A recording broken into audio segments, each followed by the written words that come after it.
Salut tout le monde et bienvenue. Allez, on commence direct avec une question que, soyons honnêtes, on s'est peut-être déjà posée. Est-ce que ça vaut vraiment le coup de frauder dans le bus? D'un côté, on gagne le prix du ticket, c'est sûr. De l'autre, on risque une amende qui, elle, fait bien plus mal.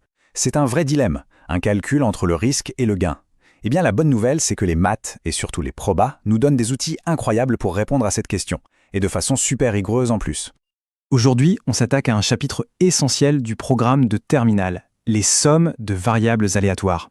Je sais, dit comme ça sonne un peu abstrait, un peu compliqué, mais tu vas voir, c'est en fait un concept surpuissant. Il va nous permettre de comprendre sous un nouvel angle des choses que tu connais déjà, comme la fameuse loi binomiale. Bref, c'est le guide complet pour bétonner chapitre avant le bac. Voilà notre plan de bataille pour aujourd'hui. D'abord, on va poser un défi, un problème bien concret, celui de notre fraudeur. Ensuite, on ouvrira notre boîte à outils mathématiques pour poser les définitions clés, sans lesquelles on ne peut rien faire. Après ça, on découvrira le fameux super pouvoir de l'addition de variables aléatoires. On appliquera tout ça à la loi binomiale, tu verras, c'est lumineux, et on finira avec la fiche de révision spéciale bac, pour que tout soit gravé dans le marbre. Allez, on y va! Bon, on plonge dedans. Pour bien saisir les enjeux, rien de mieux qu'un cas pratique. On va donc modéliser la situation d'un fraudeur qu'on va appeler Claude. Ok, alors voilà les données du problème. Notre ami Claude, il fait 40 trajets par mois.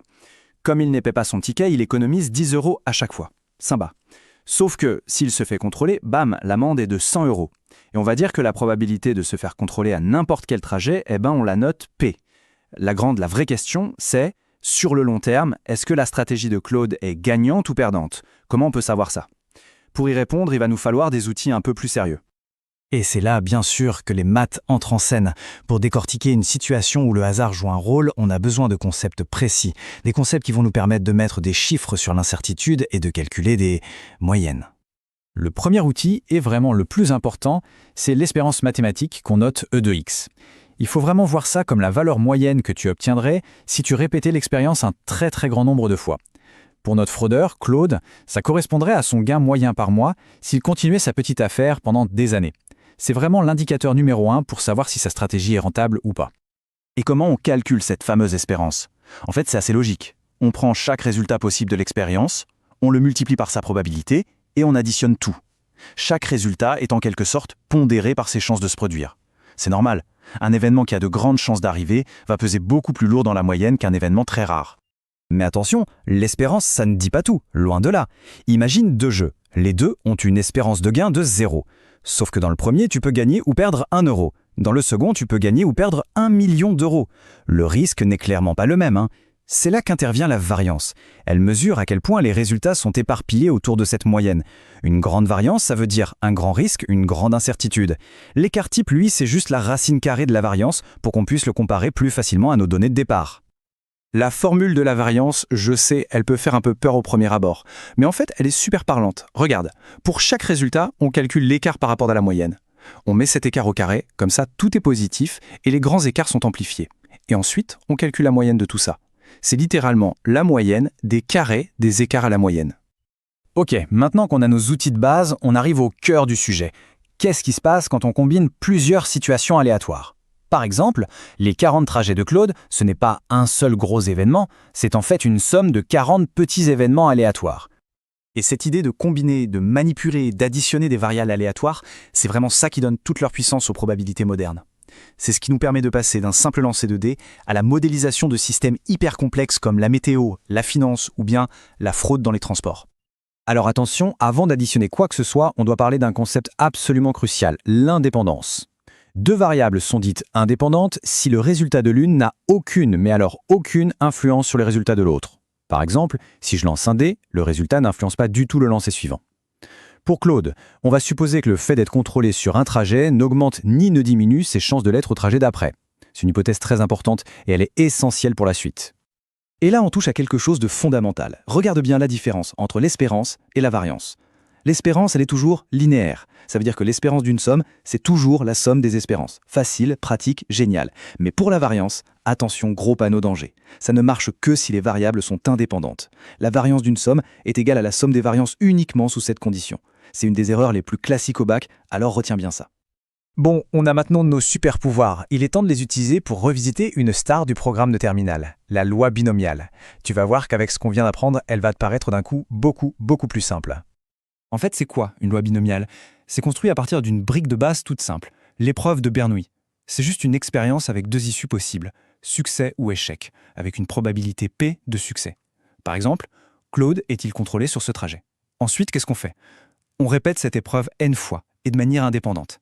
Et la variable binomiale, celle qui compte le nombre total de succès, eh bien ce n'est rien d'autre que la somme des résultats de chacune de ces petites épreuves. Et là, c'est juste magnifique. Ça montre toute la puissance de ce qu'on vient de voir.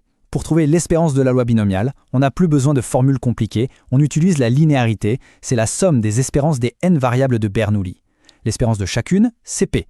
Donc on fait P, etc., n fois. Ça fait NP. Et pour la variance, comme les épreuves sont indépendantes, on a le droit de sommer les variances. La variance d'une variable de Bernoulli, c'est P fois 1 moins P. On somme ça n fois et on trouve NP fois 1 moins P. C'est presque de la magie, non? Allez, on rassemble tout ça dans une fiche de révision bien propre. C'est maintenant qu'il faut tout noter ou faire une capture d'écran. Voici ce qu'il faut absolument avoir en tête pour le jour J. Voilà les formules vitales, la définition de base de l'espérance. Ces propriétés de linéarité, qui sont vraiment nos meilleurs amis pour simplifier les calculs. La formule de la variance, avec la formule de Koenig-Huygens qui est souvent plus rapide à utiliser, la propriété de la somme pour la variance, mais on n'oublie jamais la condition d'indépendance. Et pour finir, les résultats pour la loi binomiale, qu'on sait maintenant retrouver en 10 secondes chrono. Parlons maintenant des pièges. Ce sont les erreurs qui coûtent cher, très cher en points le jour du bac. Premier piège, la variance n'est pas linéaire. V de AX, ce n'est pas A fois V de X, c'est A au carré fois V de X. Ce carré, on ne l'oublie pas. Deuxième piège, on en a déjà parlé, on n'additionne jamais les variances si on n'a pas justifié l'indépendance avant.